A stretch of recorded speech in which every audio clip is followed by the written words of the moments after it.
Bienvenidos a la capacitación sobre el Reglamento de Higiene y Seguridad de la empresa Idmacero. Generalidades. El Reglamento de Higiene y Seguridad tiene una duración de 2 años, es decir, cada 2 años debe ser renovado. ¿De dónde nace este requerimiento? El Código del Trabajo indica que toda empresa que tenga más de 10 trabajadores debe contar con un reglamento de higiene y seguridad que esté debidamente legalizado. Además, usted debe recibir por parte de la empresa un ejemplar del reglamento. Esto puede ser vía digital o un ejemplar físico.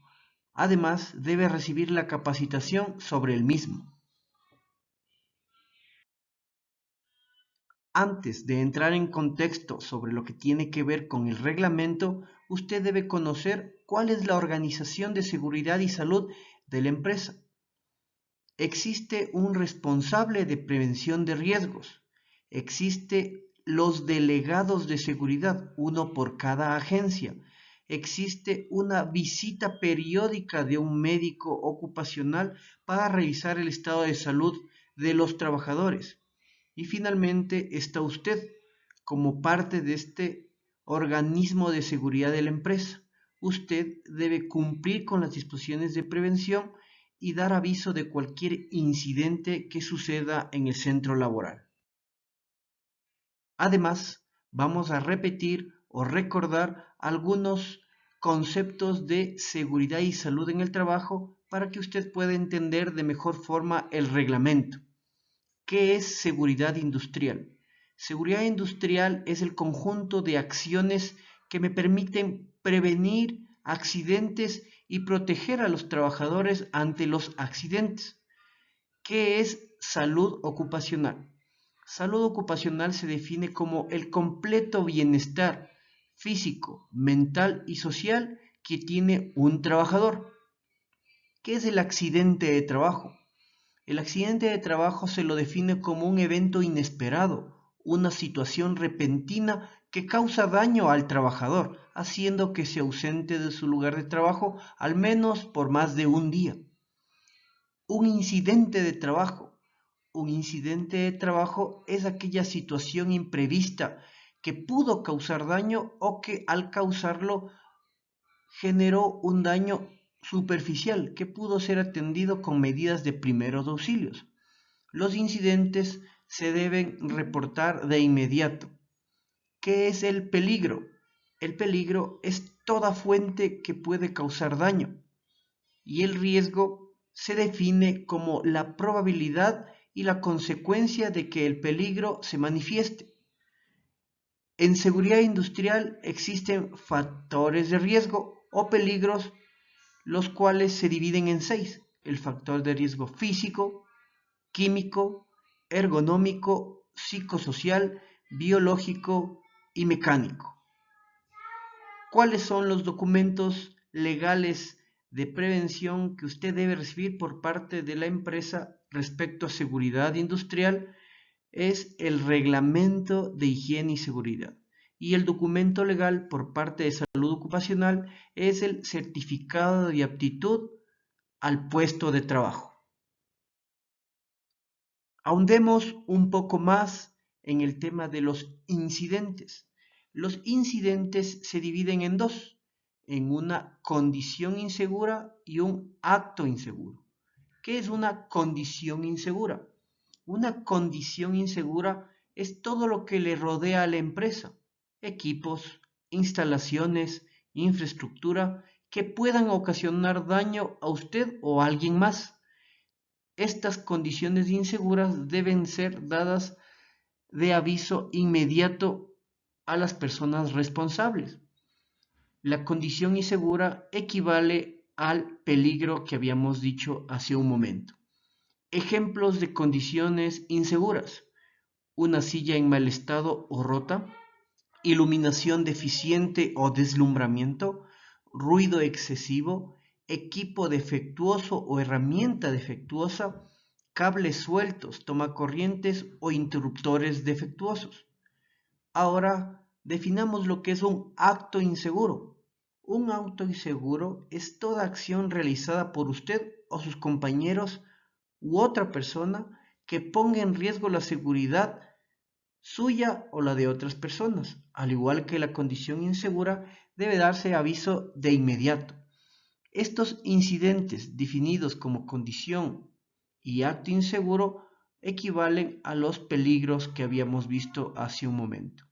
Para terminar, lo que tiene que ver con el acto inseguro, se describen algunos ejemplos como el no cumplimiento de procedimientos de trabajo por parte de los trabajadores, acciones temerarias realizadas por las personas, ingreso de personal no autorizado a áreas restringidas, personas que teniendo los equipos de protección personal no los utilizan. Son ejemplos de actos inseguros. Ahora, una vez definido el tema de qué es un peligro, qué son los incidentes, debemos entender cómo debemos controlar estos riesgos o estos peligros. El control de estos peligros o factores de riesgo tiene una secuencia universal. Esto es, primero se controla la fuente o la fuente del peligro o el factor de riesgo. Luego se actúa sobre el medio, es decir, lo que está entre la fuente de peligro y el trabajador. Y finalmente se actúa sobre el trabajador. Al indicar que se debe controlar en la fuente, nos referimos al tema, por ejemplo, de sustituir ese peligro. Por ejemplo, un compuesto químico que sea muy peligroso, lo puedo sustituir por otro de menos peligrosidad.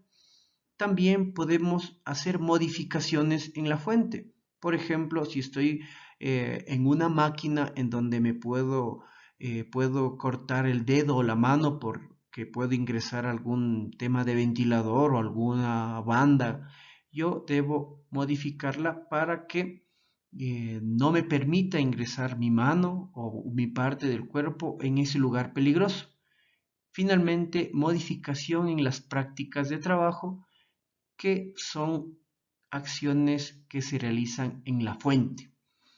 En el medio podemos automatizar, separar a la persona de la máquina, aislarle, ¿no es cierto?, a la máquina, generar, por ejemplo, temas de ventilación si es que está haciendo demasiado calor.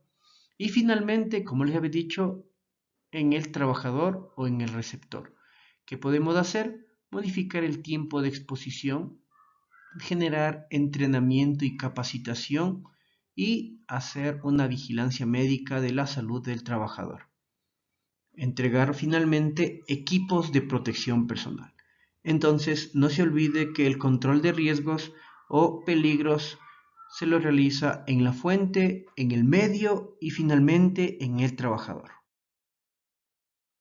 En ese contexto y con esos antecedentes, vamos a definir cuál es el objetivo del reglamento de higiene y seguridad. ¿Por qué se genera este reglamento?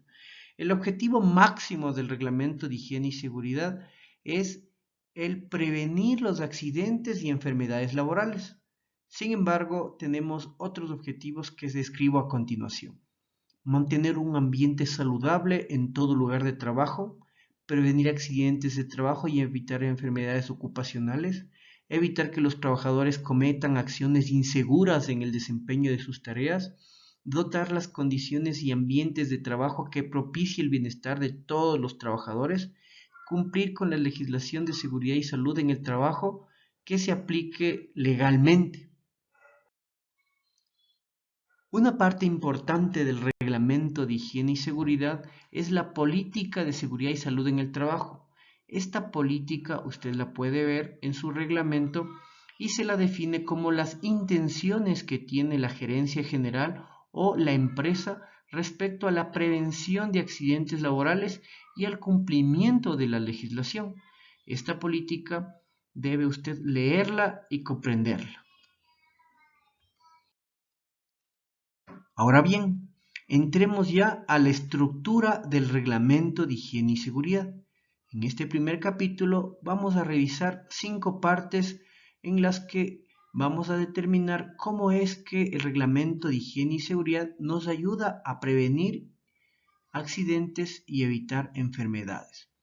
El primer capítulo habla sobre las disposiciones reglamentarias, esto es, las obligaciones que tiene la empresa, como por ejemplo entregar equipos de protección personal o EPP, capacitar a los trabajadores, investigar accidentes laborales o enfermedades, supervisar los trabajos que realicen las personas y cumplir con la Ley de Seguridad y Salud en el Trabajo, entre las obligaciones más destacadas de la empresa.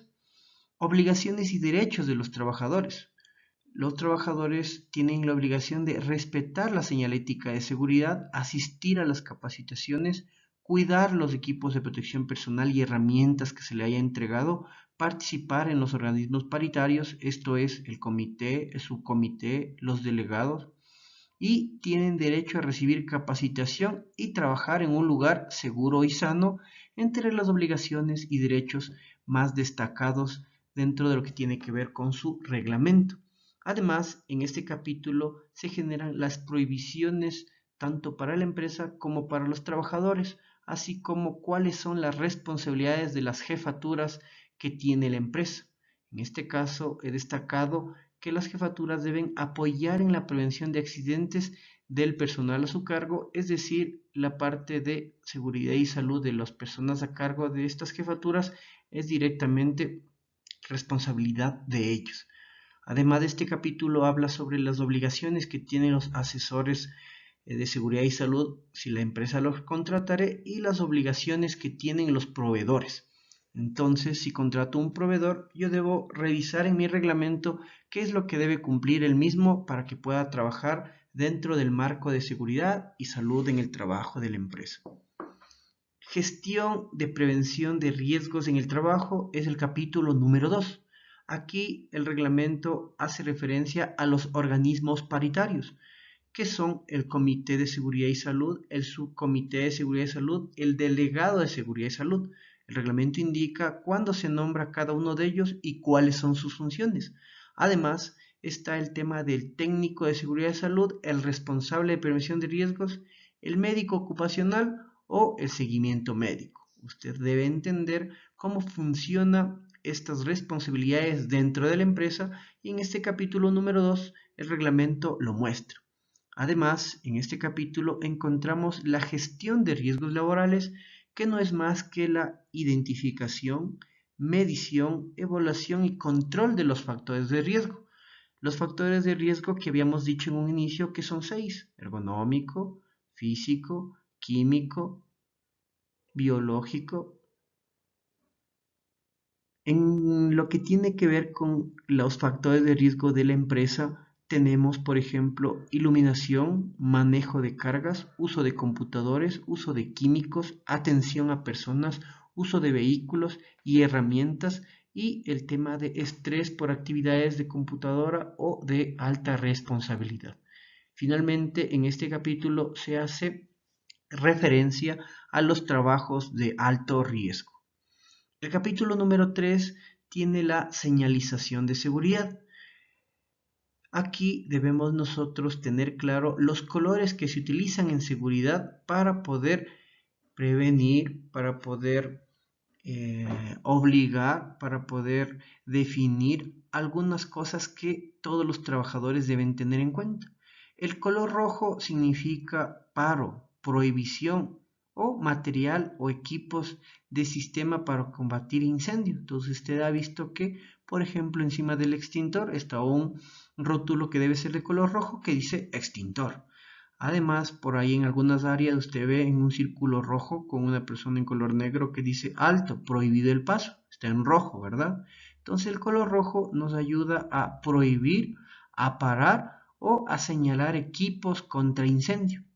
El color amarillo, en cambio, es advertencia de peligro, delimitación de áreas, advertencia de peligrosidad por radiaciones. Entonces, el color amarillo es prevención, ¿cierto? Entonces, todo lo que tenga que ver con prevención, riesgo eléctrico, riesgo de ruido, riesgo de ser atropellado, riesgo de entrar a un área o no, se lo define con el color amarillo.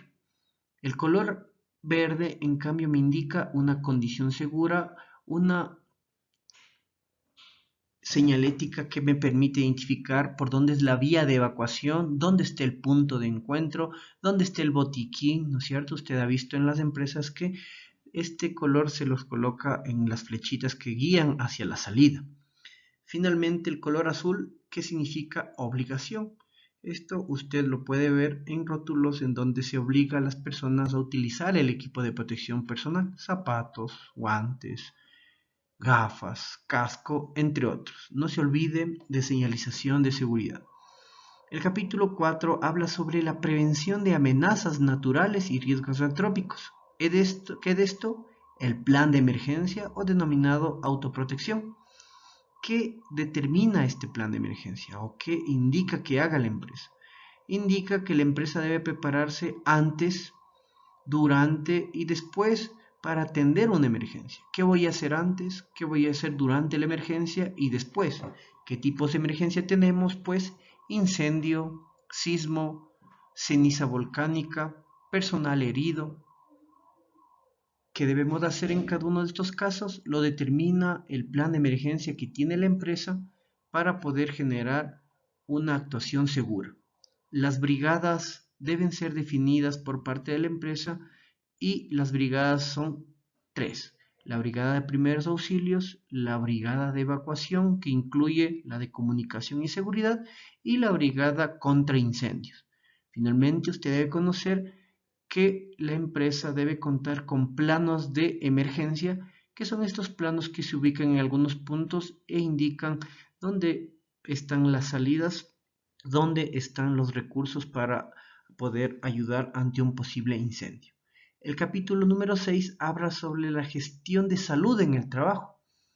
El seguimiento médico es parte de esta gestión de salud en el trabajo.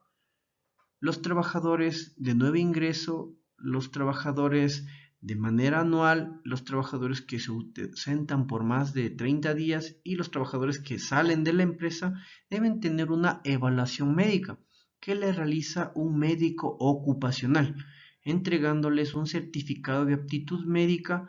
Además, debe generarse la capacitación de primeros auxilios y debe inspeccionarse las áreas comunales como son servicios higiénicos y cafetería. Las últimas 4 partes del Reglamento de Higiene y Seguridad hablan sobre programas de prevención, que son dos: el programa de prevención de drogas, el programa de prevención de riesgo psicosocial. La investigación, la investigación de accidentes y enfermedades laborales, que habla sobre que la empresa es responsable de investigar los accidentes y enfermedades laborales y reportar al IES al menos 10 días máximos después de que se dio el accidente o se diagnosticó la enfermedad laboral. El capítulo número 9 habla sobre el tema de la información, capacitación y entrenamiento. Debemos nosotros entender que la empresa tiene la obligación de capacitar a los trabajadores al menos en prevención de drogas, prevención de riesgo psicosocial, prevención de primeros auxilios, reglamento de higiene y seguridad, plan de emergencia, lactancia materna, entre otros que pueda definir la empresa como importantes para prevenir accidentes. Finalmente está el incumplimiento y las sanciones. Si todo lo que vimos de manera anterior es incumplido por parte de los trabajadores o la empresa, hay una sanción. Para la empresa está el tema de una sanción por parte del Ministerio del Trabajo, pero para los trabajadores existen las sanciones siguientes: llamado de atención, descuento hasta del 10% del salario y finalmente el despido. Cualquiera de estas formas de sanción depende de lo que se haya incumplido. Usted entonces, en primer lugar, debe identificar los peligros y riesgos en su puesto de trabajo y para ello usted debe leer los que constan en el Reglamento de Higiene y Seguridad. Finalmente, un método general para evitar accidentes es hacerse las siguientes preguntas: ¿qué voy a hacer? ¿Qué puede pasar? ¿Y cómo voy a prevenir que me pase? Por favor, hacerse estas 3 preguntas de manera rápida al realizar una actividad. ¿Qué voy a hacer? ¿Qué puede pasar? ¿Y cómo voy a prevenir que me pase? Nuestro compromiso entonces es leer y cumplir el reglamento de higiene y seguridad, cumplir los procedimientos de trabajo que le hayan indicado y la señalética de prevención que tiene la empresa y reportar los incidentes laborales. Los incidentes que habíamos definido como condiciones inseguras y acciones inseguras deben ser reportados ya que eso nos permite prevenir accidentes laborales. Nuestro objetivo final es tener cero accidentes. Muchas gracias.